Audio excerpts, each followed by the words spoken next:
दोस्तों, मैंने देखा है कि ज्यादातर बच्चों को ये प्रॉब्लम होता है कि सर हम प्रोग्रामिंग नहीं कर पाते, हम कोडिंग नहीं कर पाते। जब हम प्रोग्राम करने बैठते हैं या फिर जब हम कोडिंग करने बैठते हैं तो हम फंस जाते हैं, आगे फिर हम मूव नहीं कर पाते हैं।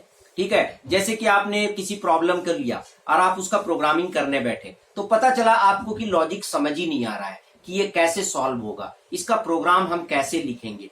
ठीक है, तो ये जो है एक मेजर प्रॉब्लम है स्टूडेंट्स के बीच में।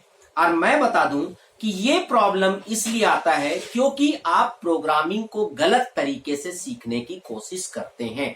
प्रोग्रामिंग ऐसा नहीं सीखा जाता है, कोडिंग ऐसा नहीं सीखा जाता है। कोडिंग सीखने का एक सिस्टम होता है, एक प्रोसीजर होता है। अगर आप उस प्रोसीजर से कोडिंग को सीखेंगे, उस प्रोसीजर से आप अगर अपने प्रोग्रामिंग स्किल को डेवलप करेंगे तो फिर जो है आपके अंदर लॉजिक डेवलप होने लगेगा। तो चलिए आज हम लोग इस वीडियो में यही देखेंगे कि प्रोग्रामिंग करने का सही तरीका क्या है, कोडिंग करने का सही तरीका क्या है, कैसे हम कोडिंग सीखें जिससे कि मैं आराम से किसी भी प्रोग्राम पे लॉजिक लगा सकूं। तो चलिए स्टार्ट करने से पहले जस्ट मैं आपसे रिक्वेस्ट करता हूं कि अगर अभी तक आपने मेरे चैनल को सब्सक्राइब नहीं कर रखा तो सब्सक्राइब कर ले और बगल में जो बेल है जरूर क्लिक करें जिससे मेरे जितने भी नए वीडियोस हैं उनके नोटिफिकेशन आपको मिलता रहे। साथ ही मेरे mobile app Learn Tech To Tech Academy को भी आप जो है डाउनलोड करना ना भूलें। तो चलिए स्टार्ट करते हैं।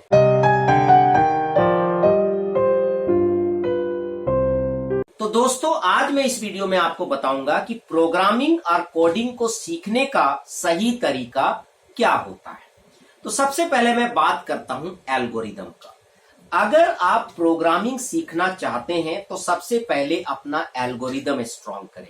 आप छोटे छोटे प्रॉब्लम को ले और उसका एल्गोरिदम लिखना स्टार्ट करें। जैसे कि चाय बनाने का एल्गोरिदम क्या होता है, तो आप लिखना स्टार्ट करें कि चाय कैसे बनाई जाती है, उसके पूरे स्टेप्स को लिखिए। ठीक है, कि कैसे आप गैस स्टोव जलाएंगे, फिर उसके ऊपर बर्तन रखेंगे, फिर उसके ऊपर पानी डालेंगे, जो भी सीक्वेंस होता है आपका, जैसा भी तरीका है चाय बनाने का, क्योंकि पूरे इंडिया में चाय बनाने के अलग अलग तरीके होते हैं। तो जो तरीका आपको पता है उसका आप एल्गोरिदम लिखिए। तो ये जो एल्गोरिदम जब आप लिखेंगे तो आपके अंदर एक कॉन्फिडेंस आएगा कि किसी भी प्रॉब्लम के सॉल्यूशन को हम स्टेप बाय स्टेप कैसे लिखते हैं। क्योंकि प्रोग्रामिंग करने का मतलब ये होता है कि किसी भी प्रॉब्लम का सॉल्यूशन को आप स्टेप बाय स्टेप कैसे लिखेंगे या फिर स्टेप बाय स्टेप आप कैसे सॉल्व करेंगे।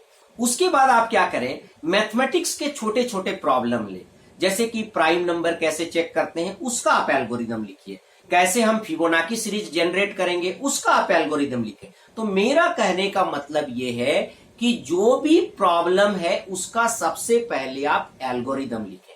अगर आपको एल्गोरिदम क्या है नहीं आता है तो आप ऑनलाइन जाके पढ़ लें और आपको मेरे चैनल में भी एल्गोरिदम का वीडियो मिल जाएगा। तो सबसे पहले आप देखें कि एल्गोरिदम क्या होता है, एल्गोरिदम कैसे लिखा जाता है। जब आपको ये कॉन्फिडेंट आ जाए कि किसी भी प्रॉब्लम का सॉल्यूशन के लिए आप एल्गोरिदम लिख सकते हैं, तो उसके बाद आपको सीखना चाहिए फ्लो चार्ट। उसके बाद क्या सीखना चाहिए, फ्लो चार्ट। एक्चुअली क्या होता है कि एल्गोरिदम आप किसी भी भाषा में लिख सकते हैं। ठीक है, आप चाहे तो हिंदी में आप लिखिए कि चाय कैसे बनाते हैं उसको हिंदी में लिख लीजिए, कैसे प्राइम नंबर को हम जो है चेक करेंगे वो आप हिंदी में लिख लीजिए, या फिर इंग्लिश में लिख लीजिए, उड़िया में लिख लीजिए, बंगाली में लिख लीजिए। क्योंकि एल्गोरिदम का मतलब ये होता है कि जो भी प्रॉब्लम का सॉल्यूशन है उसको स्टेप बाय स्टेप लिखना। ठीक है, तो आपने एल्गोरिदम लिख लिया, तो एल्गोरिदम लिखने का मतलब ये हो गया कि आपको किसी भी प्रॉब्लम के सॉल्यूशन का स्टेप बाय स्टेप क्या होता है लिखना आ गया। ठीक है, अब जो है आपको फ्लो चार्ट सीखना है।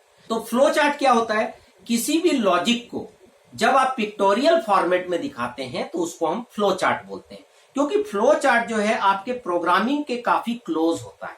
मतलब अगर आपने किसी भी लॉजिक का फ्लो चार्ट बना दिया तो उसका प्रोग्राम लिखना या फिर उसका कोडिंग करना बहुत ही आसान हो जाता है। तो सबसे पहले आपको पता करना पड़ेगा कि फ्लो चार्ट क्या होता है। तो फ्लो चार्ट से भी रिलेटेड वीडियो आपको जो है मेरे चैनल में मिल जाएगा, आप उसके बाद जो है फ्लो चार्ट आप सीखें। तो सबसे पहले आपको क्या करना है, एल्गोरिदम सीखना है कि एल्गोरिदम कैसे लिखना है।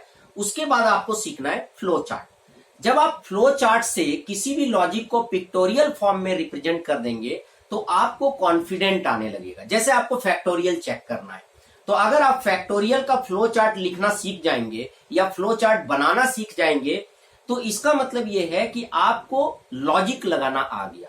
ठीक है। अब यहाँ पर एक दो फ्लो चार्ट केवल नहीं बनाना है, यहाँ पर एक दो फ्लो चार्ट या एक दो एल्गोरिदम का प्रैक्टिस नहीं करना है, यहाँ पर आपको कम से कम 50 ऐसे जो है फ्लो चार्ट या एल्गोरिदम्स बनाने पड़ेंगे। उसके बाद जब आप ये कर लेंगे तो आपके अंदर कॉन्फिडेंट आ जाएगा, आपको पता चलेगा कि कैसे हम लॉजिक लगाते हैं, कैसे हम लॉजिक डेवलप करते हैं। उसके बाद जब आप फ्लो चार्ट बनाने लग जाएंगे, ठीक है, जब आप फ्लो चार्ट डेवलप करने लग जाएंगे, उसके बाद तीसरा स्टेप आना चाहिए प्रोग्रामिंग या फिर कोडिंग। तब आप आराम से जो है प्रोग्रामिंग कर सकते हैं या फिर कोडिंग कर सकते हैं। अभी क्या होता है कि अगर आपको कोई प्रोग्राम बनाना है तो आप क्या करते हैं, डायरेक्ट अपना लैपटॉप ओपन करते हैं और कोडिंग लिखना स्टार्ट कर देते हैं। अब क्या हुआ, आपने लॉजिक लगाया ही नहीं, आपने सोचा ही नहीं उसके बारे में, आपने कुछ जॉट डाउन किया ही नहीं, आपने एल्गोरिदम लिखा ही नहीं, आपने फ्लो चार्ट बनाया ही नहीं, और डायरेक्ट आप क्या करने लग गए, प्रोग्रामिंग करने लग गए। जब आप प्रोग्रामिंग करने बैठे, आपने 2-4 लाइन लिखा, उसके बाद आपको समझ में ही नहीं आया कि मुझे आगे क्या करना है। अब क्या हुआ, चूंकि आपको समझ में नहीं आया, आप डिमोटिवेट हो गए, आपका इंटरेस्ट खत्म हो गया, ठीक है। तो इससे क्या है कि आपका इंटरेस्ट खत्म हो जाएगा, आप डिमोटिवेट हो जाएंगे और आपको प्रोग्रामिंग करने का मन नहीं करेगा। तो इसका कारण क्या है कि आप जो है गलत तरीके से प्रोग्रामिंग या कोडिंग कर रहे हैं। तो आप पहले एल्गोरिदम की प्रैक्टिस करें, फिर फ्लो चार्ट की प्रैक्टिस करें, तब जाके आपको कोडिंग करना चाहिए। जैसे यहां पर मैं एक एग्जांपल लेता हूं कि अगर आपको क्रिकेट सीखना है, आपको बॉलिंग सीखना है, आपको बैटिंग सीखना है, तो आप डायरेक्ट बैटिंग करने नहीं पहुंच जाते हैं। आप क्या करते हैं, पहले बैट को पकड़ना सीखते हैं, ठीक है। उसके बाद जो है उसके जो भी मूवमेंट है उसको आप सीखते हैं, ठीक है। पहले आप जो है ऐसे ही प्रैक्टिस करते हैं सिंपल तरीके से, उसके बाद जो है फिर स्टेप बाय स्टेप आपका प्रैक्टिस बढ़ता है, तब जाके फाइनली जो है आप जो है मैदान पे खेलने के लिए जो है मैच या कुछ जाते हैं। पर अगर आप बिना प्रैक्टिस के, बिना कभी आज तक आपने क्रिकेट खेला ही नहीं, ठीक है, और आप डायरेक्ट मैदान पे पहुंच जाएंगे मैच खेलने, तो क्या होगा कि आप तुरंत आउट हो जाएंगे, ठीक है। आप जो है अच्छा नहीं खेल पाएंगे, लोग हो सकता है आपका मजाक भी उड़ाए। उसके बाद क्या होगा कि आप डिमोटिवेट हो जाएंगे, आपको क्रिकेट खेलने का मन नहीं करेगा, आपको लगेगा कि ये क्रिकेट मेरे बस की बात नहीं है। तो ऐसा नहीं है, ऐसा नहीं है कि क्रिकेट आप नहीं सीख सकते, आपने तरीका गलत चुना, ठीक है, आपने तरीका से नहीं सीखा, आपने अच्छे तरीके से नहीं सीखे। तो उसी तरह कोडिंग भी होती है, कोडिंग और प्रोग्रामिंग को सीखने का एक तरीका होता है।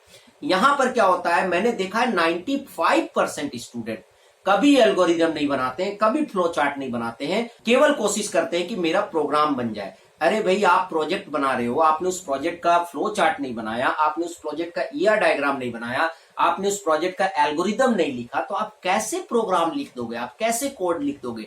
डायरेक्ट लैपटॉप ओपन करके अगर आप कोडिंग करना स्टार्ट करोगे तो क्या होगा, आप फंस जाओगे, क्योंकि आपका जो लॉजिक है वो आपके माइंड में नहीं आएगा, और लॉजिक माइंड में नहीं आएगा तो आगे आप उस प्रॉब्लम को सॉल्व नहीं कर सकते। हाँ, यहां पर मैंने बहुत सारे स्टूडेंट्स को देखा है कि अगर वो फैक्टोरियल का प्रोग्राम बना लेते हैं, वो प्राइम का प्रोग्राम बना लेते हैं, या फिर वो इवन आउट का प्रोग्राम बना लेते हैं, या फिर कोई भी छोटे छोटे प्रोग्राम बना लेते हैं, तो उनको लगता है मुझे प्रोग्रामिंग आ गया। नहीं, आपको प्रोग्रामिंग नहीं आया, क्योंकि उस प्रोग्राम को आप बहुत बार बना चुके हैं, इसलिए बना पा रहे हैं। पर आप तभी समझिएगा कि मुझे प्रोग्रामिंग आया जब आप कोई नया प्रॉब्लम लेंगे और उस प्रॉब्लम को आप सॉल्व कर देंगे, और एक नहीं, ऐसे कम से कम जो है 100 प्रॉब्लम को आप सॉल्व करेंगे, तब आप समझिएगा कि मुझे प्रोग्रामिंग थोड़ा बहुत आना स्टार्ट हो गया है। तो मैंने देखा है कि बहुत सारे स्टूडेंट्स मुझे बोलते हैं कि सर ये मैंने सी तो पढ़ लिया, सर मैंने तो जावा पढ़ लिया। तो अच्छा, कर लिए, क्या क्या कर लिए जावा में? सर हमने ये सारे प्रोग्राम कर लिए, फैक्टोरियल, प्राइम, ये वो सारे प्रोग्राम कर लिए। सर अब तो मेरा जावा खत्म हो गया।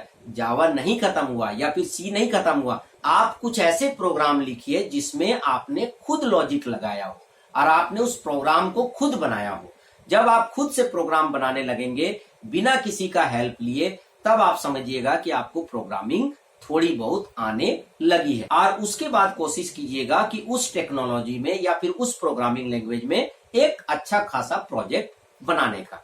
तो इस तरह से जो है आप प्रोग्रामिंग को सीख सकते हैं। तो चलिए फ्रेंड, आई होप कि आपको वीडियो अच्छा लगा होगा। अच्छा लगा तो लाइक करें, शेयर करें, कमेंट करें, और अगर अभी तक आपने मेरे चैनल को सब्सक्राइब नहीं कर रखा तो सब्सक्राइब कर लिया, बगल में जो बेल है उसे जरूर क्लिक करें, जिससे मेरे जितने भी नए वीडियोस हैं उनके नोटिफिकेशन आपको मिलता रहे। Thank you and good bye.